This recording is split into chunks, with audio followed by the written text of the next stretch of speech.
Welcome to Soul Spark. These episodes are brain snacks, brief bite-sized reflections from my personal journey, designed to be digested in just a few minutes. I'm not here to tell you how to live or what to do. I'm just here to share my stories and the questions I've wrestled with along the way. My hope is that by sharing what's moved me, I might just spark something in your soul today. Let's dive in. Episode 7. I see the world differently. Think about the room you wake up in every single morning. You know exactly where the door is, where the light switch is, and how the floorboards creak. You know exactly who you are when you get out of bed. But what happens when you open your eyes one day, and even though nothing has moved, everything feels completely different? On the morning of Christmas 2023, I woke up in my own bed. Nothing in my room had changed in 7 years. The walls were the same, the furniture was in the exact same place.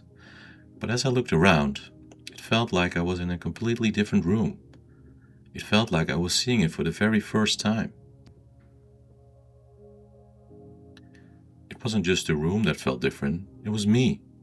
The morning routine I'd followed for years suddenly didn't feel like my routines anymore. The habits that I used to fit me like a glove now felt like strange and uncomfortable. They felt like clothes that belonged to someone else.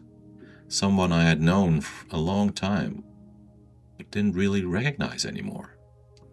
I realized in that quiet morning light that the version of Dennis I had been for 47 years was gone. When you realize you have outgrown your own life, it brings up a very specific kind of panic. Usually change happens slowly, piece by piece, but for me, it felt like it happened all at once. It felt like I had stepped into a completely new world overnight. I lay there thinking, what do I do now? How do I handle this? Where do I even begin?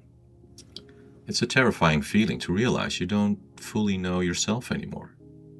I had spent years desperately wanting to change, begging for a new chapter. I had worked incredibly hard to get to this exact point, and yet when it finally happened, it completely overwhelmed me. I was scared.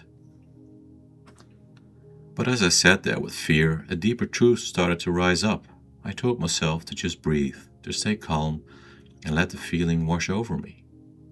I realized the last 47 years were not a waste.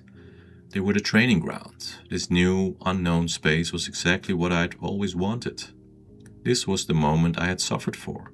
This was what I had toiled for, what I had cried over, what I had faced my deepest fear for, and what I had built up with years of strict discipline. I hadn't lost my way, I had finally arrived. When that realization hit me, the fear started to fade, and something much lighter took place. Absolute excitement. I don't have to follow the old routines anymore. I get to discover myself all over again. I get to look at the world with fresh eyes, like a beginner, and figure out what actually fits the person I am right now. It is scary to drop the identity you wore for half a century, but it's the only way to truly feel alive again. So, I want to ask you, are you forcing yourself to follow routines that no longer fit the person you are today? What if the sudden fear you feel isn't a sign that you're lost, but a sign that you've finally outgrown your old life? What if you gave yourself permission today to look at a familiar world with entirely new eyes? Hopefully, I sparked your soul today. Thank you for sharing this space with me today.